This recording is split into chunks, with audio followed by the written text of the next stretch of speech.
Buenos días, buenas tardes y buenas noches, querida familia, dependiendo del país en el que usted se encuentre. Bienvenidos a Mentor Educación para Todos. Hoy tenemos 3 excelentes expositores y expositoras que nos van a acompañar. Tenemos por un lado a Laura Berrios, que nos acompaña desde Perú. Es psicoterapeuta humanista integral en niños, adolescentes, adultos, parejas y familia. Tuvo una maestría en matrimonio y familia por las universidades de Navarra y de la Sabana. Coach ejecutivo gestáltico y PNL. Mentora en resignificación, desarrollo humanístico integral. Experta en neuromindset. Tiene maestrías en neurociencia, neurociencia de la salud, neuroinmunoendocrinología, programación neurolingüística y mindfulness, trainer de élite internacional, master speaker, directora parlamentaria mundial en Perú del Parlamento Mundial de la Educación, fundadora y presidente internacional de la Organización Mundial de la Familia, OMF, Organización Internacional de Personas con Discapacidad Sin Frontera, OIPD, el Ministerio Internacional de la Juventud, MIJ, y socia fundadora de la Cámara Internacional de Gestión Empresarial, CIGE, con sede en Estados Unidos. Por otra parte, tenemos también al doctor Eduardo Cubero, que nos acompaña desde Costa Rica. Él es médico, máster en Administración de Servicios de Salud, coach directivo y de liderazgo, neurocoach, neuromentor, diplomado en Inteligencia Emocional, profesor de la Escuela de Medicina de la Universidad de Costa Rica, conferencista y escritor, director del programa Cambio Positivo, colaborador del programa Cambiando el Mundo de Personas con Discapacidad, miembro de la Organización Mundial de la Familia, representante de Costa Rica de la Organización Internacional de Personas con Discapacidad Sin Fronteras.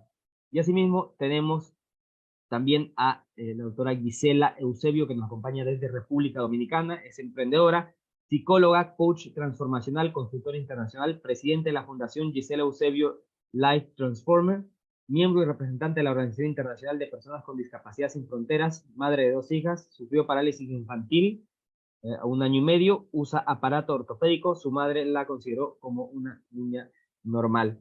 Así que con estas pequeñas presentaciones vamos a ir dando ya la palabra a nuestra primera expositora, que es Laura Berrios. Muchas gracias, ante todo, a todas las personas que nos están acompañando con ese deseo extraordinario e infinito de poder adquirir conocimientos y, sobre todo, poder impactar en nuestras sociedades para lograr el cambio y la transformación que necesitamos. También a Mentor por este trabajo maravilloso de divulgación profesional y convocar a tantas personas en el mundo con este único objetivo de lograr un mejor mundo para todos.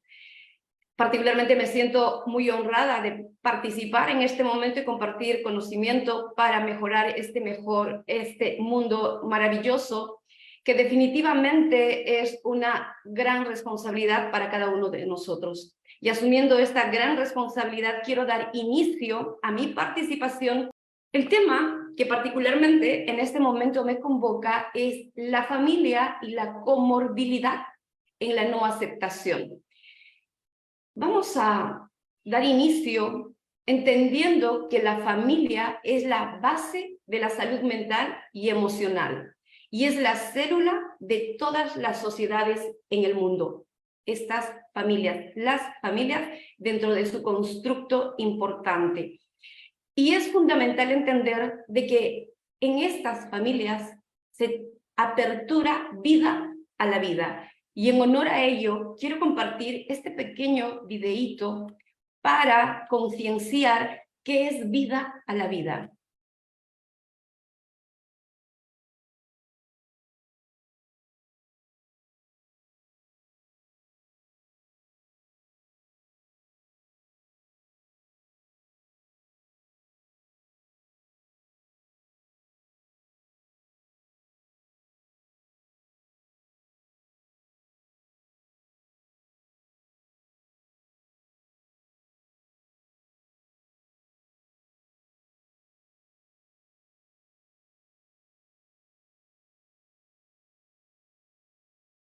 Vida a la vida implica de que aperturamos en una institución, si bien es cierto, sería maravilloso que sea programada, direccionada, planificada para poder tener resultados maravillosos dentro de este constructo de institución.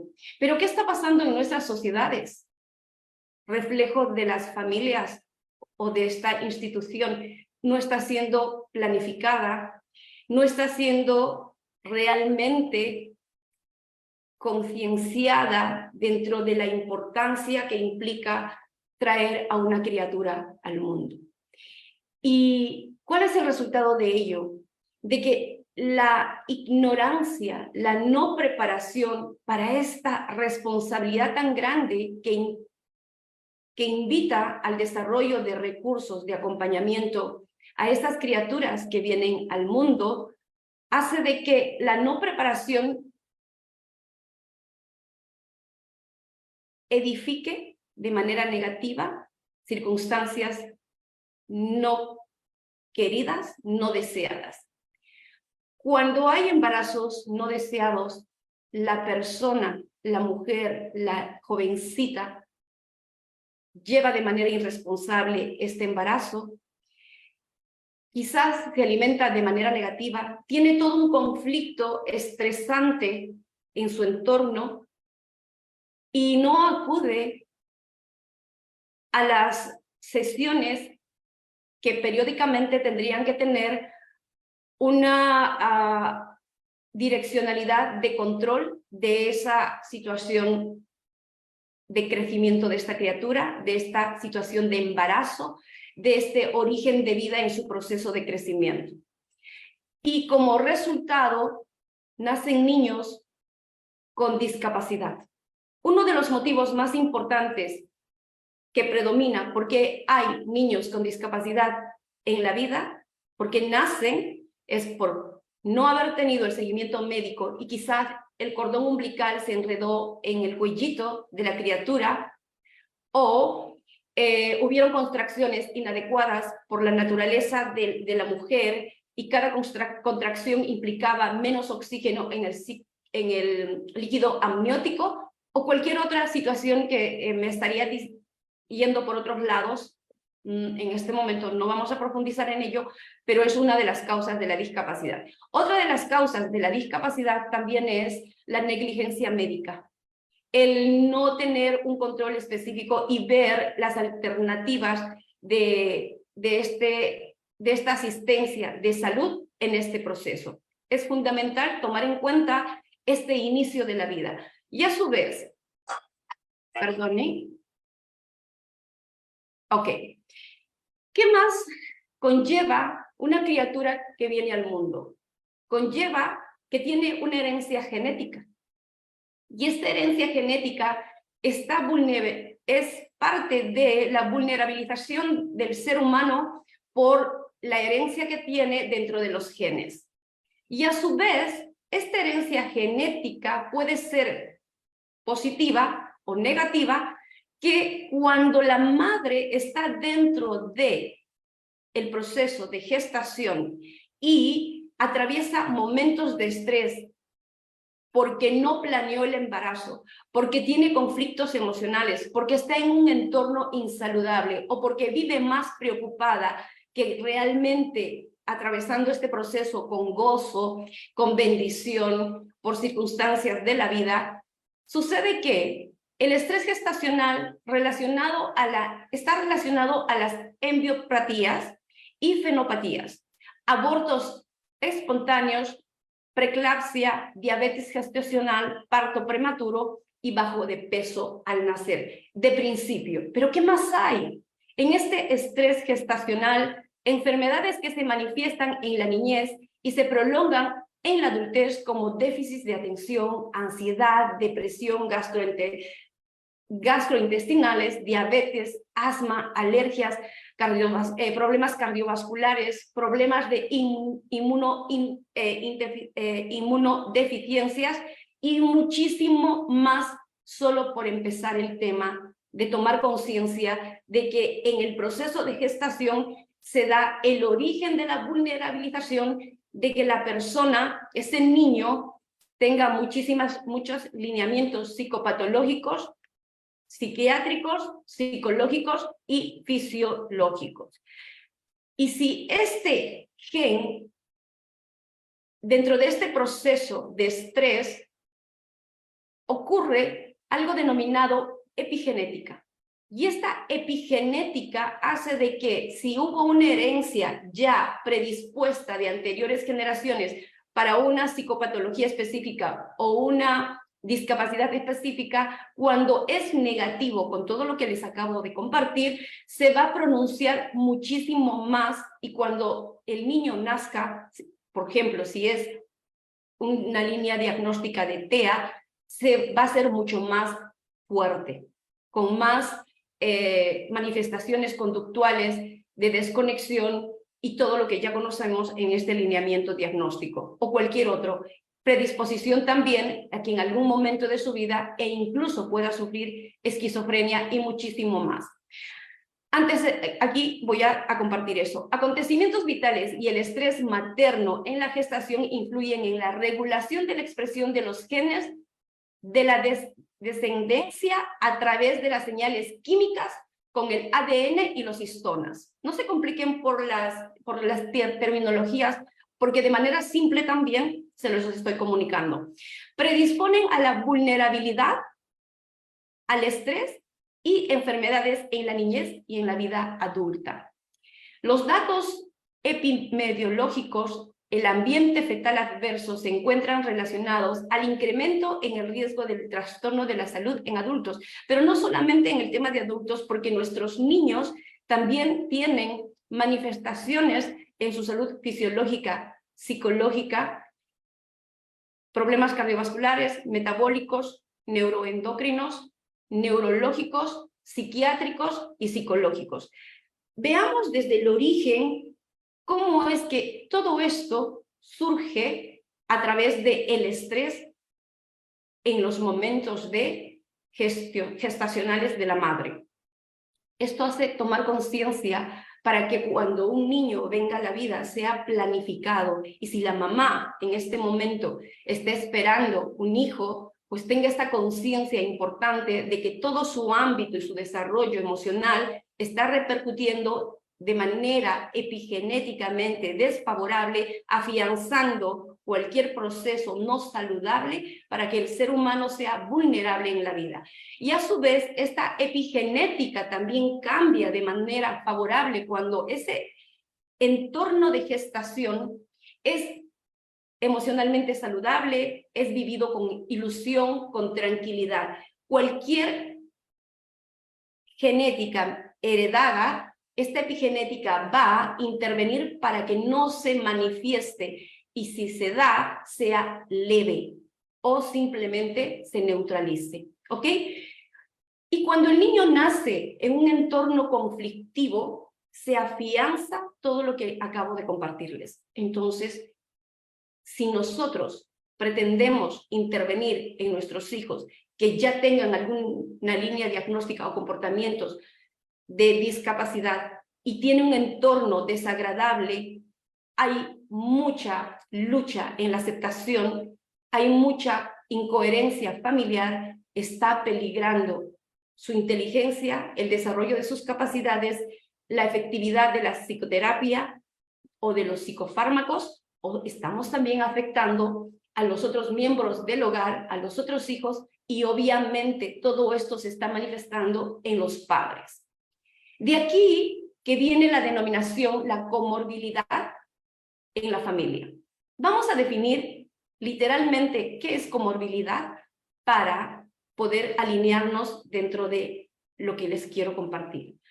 La comorbilidad, también conocida como morbilidad asociada, es un término utilizado para describir dos o más trastornos o enfermedades que ocurren en la misma persona. Esto significa, si es que nuestro hijo ya tiene una línea diagnóstica de algún tipo de discapacidad, el entorno desagradable familiar, la no aceptación de que hay en casa un ser humano que requiere mayor atención, mayor presencia, que quizás tenga muchísimas dificultades, y esto va a demandar más trabajo, más amor, más compromiso, y se va en la lucha del duelo, de la no aceptación, de buscar culpables, pues definitivamente va a generar en esta criatura una comorbilidad de ansiedad, estrés, y va a agravar mucho más sus procesos de desarrollo y las terapias, nuevamente recalco, no van a ser efectivas. Y estos papás no van a tener la capacidad de poder acompañarlo con amor, con aceptación, porque también internamente y mentalmente estarán dentro de un conflicto tremendo de estrés que se va a asociar a comorbilidad en su cuerpo, en su fisiología y en su salud mental, como también los otros miembros de la familia, y a estos me refiero a los otros hijos. De esta manera podemos entender la psicopatología como una red integrada que relacionaría todos los procesos transdiagnósticos y todas las subredes sintomáticas, cambiándolas en único sistema complejo. Es decir, que hay una comunicación bidireccional entre la mente y el cuerpo y la mente. Y dentro de esta comunicación compleja, el sistema inmunológico, el sistema endocrino, el sistema cerebral, nuestro cerebro, sistema nervioso, nuestro cuerpo está totalmente vinculado. Y todo se afecta, está totalmente comunicado. Y es importante entender qué es el estrés. Hablamos mucho de estrés y acabo de comentarles que el estrés es fuente de toda situación no saludable, pues lo vamos a entender de una manera muy simple. El estrés es una reacción muy básica de un ser humano, muy primitiva, muy natural, que cuando ésta se gestiona es muy positiva. Nos ayuda a sobresalir, a ponernos en reto y a construir en nuestra vida objetivos y logros muy grandes. Vayamos a ver su proceso. Uno, hay un agente estresor de una situación percibida por el cerebro como amenaza. Voy a ponerle un ejemplo específico del tema que nos conlleva inclusión, discapacidad. Papá y mamá o la familia se entera que hay una línea diagnóstica en nuestros hijos que tiene incapacidad para muchas situaciones. Entonces, esta situación, este agente estresor hace de que nos pongamos a la defensiva. No puede ser, ¿ok? Ahí es una situación estresante. Segundo proceso, se desarrolla una figura de alerta. Wow, es que esto no lo puedo entender, se ponen en alerta, se sienten amenazados, porque todos pretendemos tener hijos dentro de una coyuntura entendida normal por la generalidad, pero aquí tenemos que enfatizar lo que es la neurodiversidad. Todos tenemos cerebros diferentes, formas diferentes de gestionar las emociones, formas diferentes de aprendizaje, pero aquí hay una neurodivergencia, un cerebro mucho más diferente, con procesos que están instalados y otros que necesitan un entrenamiento específico para procesarse, o manifestaciones conductuales inadecuadas por el mismo hecho de la línea diagnóstica de haber no una captación o una situación de adaptabilidad al entorno. ¿Ok? Pues bien, se desarrolla una figura de alerta y ahí están, muy asustados y con alerta. El tercer proceso, circuito bioquímico. El cerebro, a través de las neuronas, envía un mensaje al hipotálamo, ¿ok?, que es una parte de nuestro cerebro que está vinculado con todo el sistema límbico, para que contacte con la glándula pituitaria. Aquí lo tenemos en este gráfico: hipotálamo, glándula pituitaria, ¿ok? Y esta estimula una liberación de una hormona, CRH, que es la corticotropina, que a su vez, en el cuarto proceso, esta hormona viaja a través del sistema nervioso, poniendo en alerta a las glándulas suprarrenales que están encima de nuestros riñoncitos, para que estos segreguen tres hormonas, que es el cortisol, la adrenalina y la noradrenalina. Y de acuerdo a un último proceso resolutivo que ahora comparto con ustedes, sucede que si la persona puede tener una adaptación adecuada a este proceso y su percepción ante la vida es: ok, después de atravesar el proceso de duelo, que es natural y tiene que seguir este constructo en los procesos de pensamiento y gestión emocional del individuo, decir: ok, entonces, ¿qué hacemos? ¿Cómo lo apoyamos? ¿Y cómo lo ayudamos? Ahí será un eustrés relacionado a la salud que definitivamente no significa dejar de sentir, dejar de reclamar, pero ya te toma como protagonista en la situación resolutiva. Pero también existe el distrés cuando no hay una buena adaptación y eso se toma como una situación catastrófica y esta está relacionada a la enfermedad y a la comorbilidad que les comenté. Entonces, existe una disciplina en las ciencias que es la psiconeuroinmunoendocrinología y en el estrés depende de gran medida la evaluación que realiza el individuo respecto a los sucesos de su vida. Un mismo acontecimiento puede ser evaluado como positivo o negativo según las experiencias y las creencias de la persona. Es decir, que nosotros interpretamos la vida, ¿sí? Contactamos con la vida de acuerdo a nuestras creencias. No miramos la vida de acuerdo a nuestros ojos. ¿Por qué? Porque hay familias que asimilan mucho más la línea diagnóstica de un hijo con discapacidad en el que contactan con esta trascendencia y este amor incondicional y dicen, ok, ¿y ahora qué hacemos? ¿Cómo lo ayudamos? ¿Cómo entrenamos todas estas áreas que no están funcionando adecuadamente porque están proyectándose a darle calidad de vida y oportunidad y ese es su derecho? Pero hay familias que se quedan en la lucha, en la indiferencia, en la ignorancia y simplemente lo contemplan y se resignan y empiezan a buscar a culpables y a ponerse en una situación terrible que es la de victimización.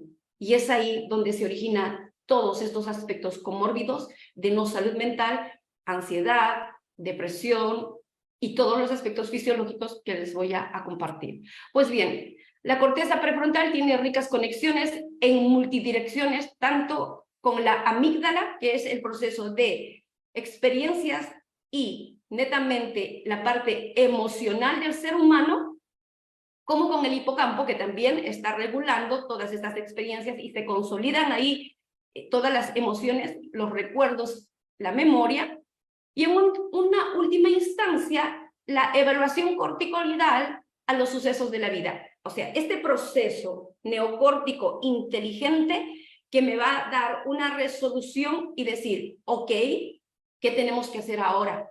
¿Cómo lo ayudamos? ¿Cómo lo preparamos para la vida? O este proceso neocórtico juega en contra de uno y dice, no puede ser, no lo queremos, ¿cómo es posible? La no aceptación, la comorbilidad, la lucha. Teniendo en cuenta la participación de estas áreas cerebrales, debemos considerar que hay un eje importante en nuestro cerebro que interviene en cómo procesamos la vida y cómo somos co-creadores de un nivel de salud o un nivel contrario, que viene a ser el eje corticoide, límbico, hipotálamo, hipófisis y adrenal. Así es nuestra constitución maravillosa, bidireccional, mente y cuerpo, cuento y mente. Y como les dije, interviene el sistema inmunológico, el sistema endocrino, el sistema hormonal, nuestra fisiología, que es parte de todo esto, direccionado por este maravilloso cerebro que procesa toda esta información y es el motor del funcionamiento de toda nuestra existencia. Aquí les comparto esta otra diapositiva en el que básicamente se está mostrando para que lo puedan ver y afianzar el conocimiento lo que les acabo de compartir. Pero ¿por qué también menciono el estrés como parte importante de las líneas diagnósticas no favorables en la discapacidad? El estrés produce atrofia de las dendritas en la región CA3 del hipocampo e inhibición de la neurogénesis en el giro dentado. ¿Qué significa? ¿Qué es la neurogénesis?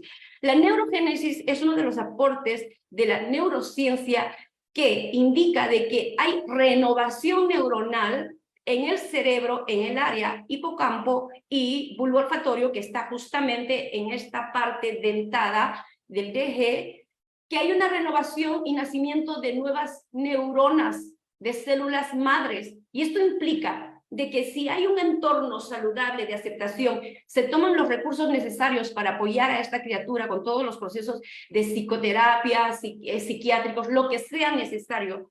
Entonces vamos a generar también esta neurogénesis, estas nuevas neuronas que van a entrar en el proceso de aprender las limitaciones con las que se nacieron. ¿Ok? Entonces, qué importante, pero si no se da este ambiente saludable, amoroso, compasivo, de apoyo y ayuda, y se está en la parte comórbida, pues no va a haber esta neurogénesis, no van a nacer estas neuronas nuevas y todos los tratamientos que se den van a estar obstaculizados. ¿Qué también sucede? El estrés produce hipertrofia de las dendritas en el núcleo vasolateral de la amígdala. Bloquea a la amígdala. ¿Y qué significa esto? La amígdala y sus relaciones con los trastornos neurodesarrollos, los conductuales, es fundamental. ¿Por qué? También les voy a compartir de manera literal. La amígdala está relacionada con el reconocimiento del significado afectivo del estímulo, la memoria a largo plazo, la orientación del estímulo social y la percepción de orientación de la mirada. Desempeña un papel fundamental en el reconocimiento de las caras, en especial la del temor, y permite la comprensión de diversos estados emocionales, los cuales facilitarán una adecuada cognición social. Disfunciones de la amígdala se han relacionado con diversos trastornos del neurodesarrollo y con alteraciones neurocognitivas y conductuales en entidades neurogenéticas específicas. Múltiples estudios focalizados en el complejo amigdalino han permitido comprender muchos aspectos fisiopatológicos y formular nuevas hipótesis en la relación con su génesis. ¿Pero qué más hay? Dados los trastornos o entidades en las que se ha evocado el papel de la amígdala son cada vez más extensos, este artículo remite a aquellos que han despertado mayor interés en los últimos años, dividiéndolos en dos grupos: trastornos del desarrollo y conductuales, autismo, trastornos de ansiedad, trastornos bipolar, alextimia, anorexia nerviosa, y entidades neurogenéticas específicas, síndrome de cromosoma X frágil, Rett, Prader-Willi y Williams, en los cuales se han comprobado alteraciones estructurales o disfunciones que pueden relacionarse con la sintomatología neurocognitiva y conductual de estas. Es importante recordar que la amígdala es una estructura altamente conectada que forma verdaderas redes funcionales. Se ha asociado a diversos trastornos cuya explicación es variada e incluye diversos fenómenos fisiopatológicos, por lo que no se debe simplificarse de una forma reduccionista su papel, sino también jerarquizar disfunciones de otras áreas que interactúan con ella. Y si hay un bloqueo de la amígdala por el estrés, por estos ámbitos no saludables, ninguna fisioterapia, ningún tratamiento va a funcionar de manera efectiva. He ahí la amígdala. Este es un mapeo para poder también orientarnos dónde está esta corteza prefrontal, el hipocampo, la amígdala, porque es fundamental relacionarnos y vincularnos con la estructura cerebral para realmente validarla, cuidarla. Y aquí hay algo que les quiero compartir de acuerdo a la psiconeuroinmunoendocrinología. Como a nivel fisiológico existe una homeostasis, un equilibrio, y este también se pierde. A nivel cerebral, a nivel sistema inmune, dentro de lo que es estas conexiones existe la alostasis y la carga alostática. ¿Qué es la alostasis? Es cuando el cerebro percibe una experiencia como estresante y se inician estas respuestas fisiológicas que les compartí anteriormente. Y a su vez, esta, al ser intervenida por esta acción neocórtica inteligente de regulación, de solucionar el problema, pues entonces toda esta bioquímica disparada del cortisol, adrenalina y noradrenalina retoma su equilibrio, que vendría a ser la alostasis. Pero cuando nos enganchamos a cualquier situación de conflicto en la vida, a esa rumia mental conflictiva, autosaboteadora o a cualquier evento adverso de la vida y no practicamos esta mente resolutiva de ver cómo lo solucionamos ¿Qué más nos aporta? Esto no significa de que no haya adversidad y que vamos a ser positivos. Positivo es entender la adversidad y construir dentro de ella, retarnos para sumar en la vida de nuestra familia y de nosotros. Entonces, si no ocurre esto, se llama carga alostática. A través del tiempo, la carga alostática se puede acumular y la sobreexposición a los mediadores neuronales endocrinos o inmunes del estrés puede tener efectos adversos sobre distintos órganos y sistemas, conduciendo a enfermedad. Pues bien, ¿qué más? Hablamos del sistema inmune. A nivel inmunológico se produce disminución de la inmunidad celular. Es decir, que la persona, que ese niño o que los miembros de la familia están expuestos a tener alergias, tendencias autoinmunitarias. Hay muchos lineamientos diagnósticos de estas patologías inmunitarias, dependiendo de otros factores acompañantes. Es decir, hay comorbilidad, se genera. Si yo tengo estrés, mi sistema inmunológico baja y estoy muy vulnerable a virus, a otro tipo de enfermedades que se presentan en el ambiente. Entonces, cuando tenemos adversidad en la familia y tenemos que afrontarla de manera constructiva, nuestro sistema inmune se fortalece, se comunica con toda nuestra fisiología y con nuestro cerebro y encontramos resolución a los problemas. Pero cuando vamos en el lado opuesto, en la comorbilidad de la no aceptación, baja absolutamente todo y todos enfermamos y se presentan más problemas y decimos, ¿por qué todo junto? ¿Por qué todos los problemas juntos? Si ya tenemos que acompañar a un hijo que tiene una línea diagnóstica de discapacidad, ¿por qué más? Es por todo cuanto les comparto en este momento.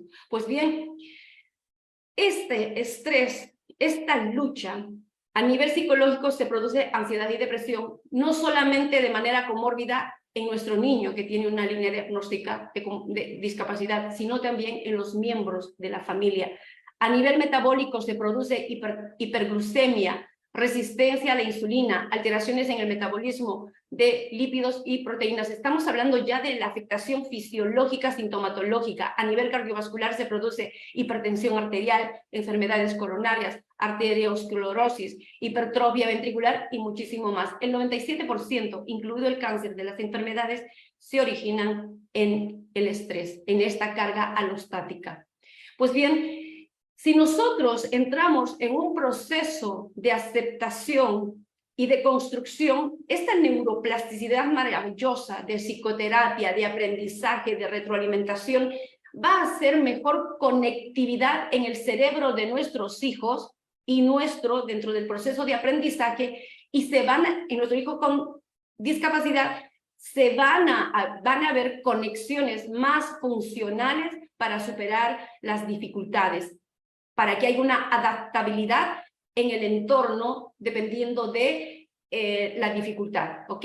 Y se va a dar esta neurogénesis positiva, que también tiene que estar implicada con el sistema de alimentación, que es muy importante tomarlo en cuenta, en la regeneración de estas hermosas neuronas madres, ¿ok? Y a su vez esta epigenética que va a empezar a pagar genéticamente la manifestación de cuadros más graves.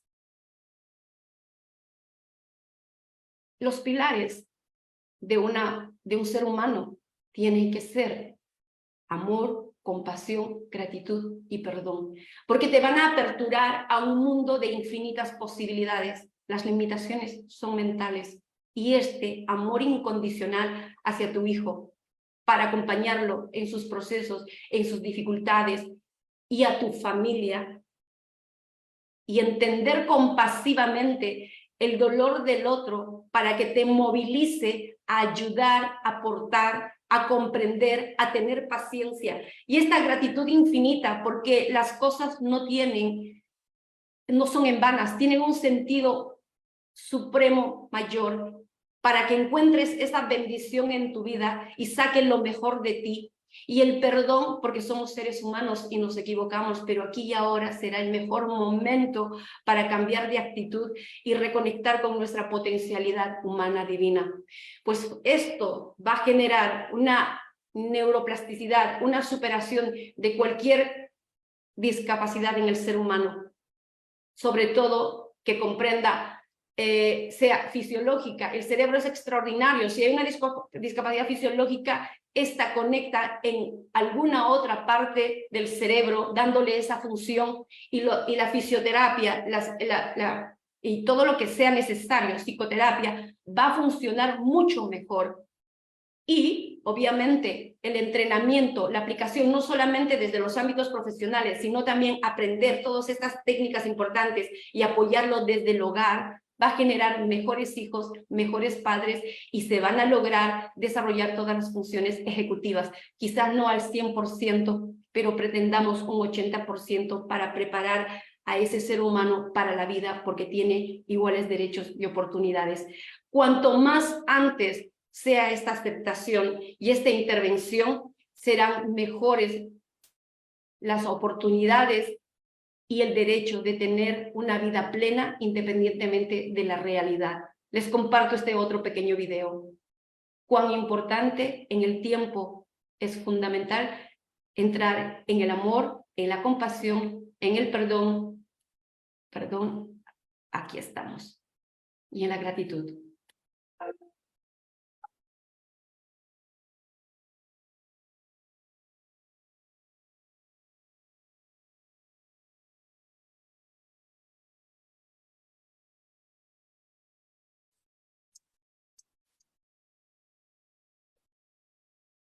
Estamos contra el tiempo. Seamos el cambio que queremos ver fuera. Y les comparto esta hermosa foto maravillosa. Pedí permiso, que encontré, y dice: hola, soy Yago, tengo 24 años, estudié en una universidad católica argentina, formación laboral en ámbito universitario, soy responsable, amable, trabajador, cuento con vos para que me ayudes a buscar un empleo. Estoy dispuesto a emprender muchas cosas. Tenemos que generar una sociedad inclusiva, un ámbito educacional inclusivo, pero ¿dónde es el origen de generar esta inclusión? Desde la familia, desde esta célula importante. Les invito a mirar ese rostro de luz, de amor, de autoestima, de realización plena. A eso nos tenemos que dirigir. Seamos co-creadores, somos co-creadores, mas pongámosles atención qué estamos creando. Muchísimas gracias. Quedo atenta a cualquier pregunta que necesiten compartir. Muchísimas gracias, Laura, por esta excelente presentación. Comenzamos con la primera pregunta a la doctora Laura Berrios, y si hay muchas preguntas que surgieron durante su charla, pero los docentes quieren saber su opinión: ¿cómo lograr la inclusión educativa? La inclusión educativa se logra, y todo lo que uno quiere es con educación. Tenemos que educarnos para educar. La ignorancia es el enemigo de todo acto erróneo, de todo sentimiento equivocado, de toda energía vibracional, porque somos energía, y de todo lenguaje, porque la palabra tiene poder, que no sea inclusivo. Si nosotros nos educamos y sensibilizamos con conocimiento, la persona va a introyectar todos estos procesos, y sobre todo entender que no podemos dar lo que no tenemos y no podemos hacer lo que no hacemos.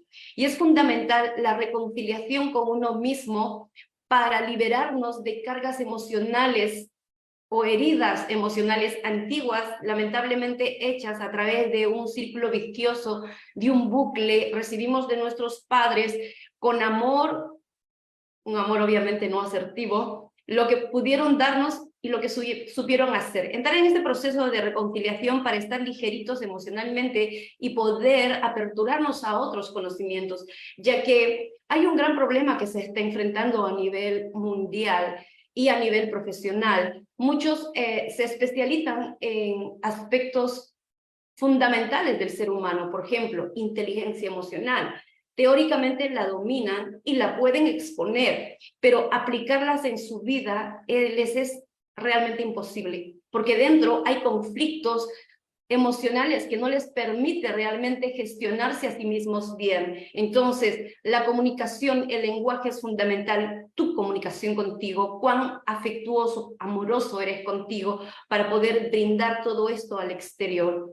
Gracias, espero haber comunicado. Y lo otro, perdón, es importante que una línea diagnóstica sirve para entender las dificultades de la persona, en este caso nuestros niños, nuestros hijos, para poder apoyarlos y ayudarlos dentro del lineamiento diagnóstico de esta falta de dominio de capacidad o al inicio esta ausencia de capacidad. Sirve para afianzar y enfocarnos en ello, mas no para cuadricular y lamentablemente poner un juicio y condenar su vida a este ser humano extraordinario a una línea diagnóstica. ¿Por qué? Porque tiene potencialidades humanas, tiene recursos. Entonces, la línea diagnóstica sirve para trabajar con un aspecto específico en esas limitaciones y también para potencializar las otras áreas que, dicho sea de paso, va a trabajar en esta forma de manera comórbida, positiva,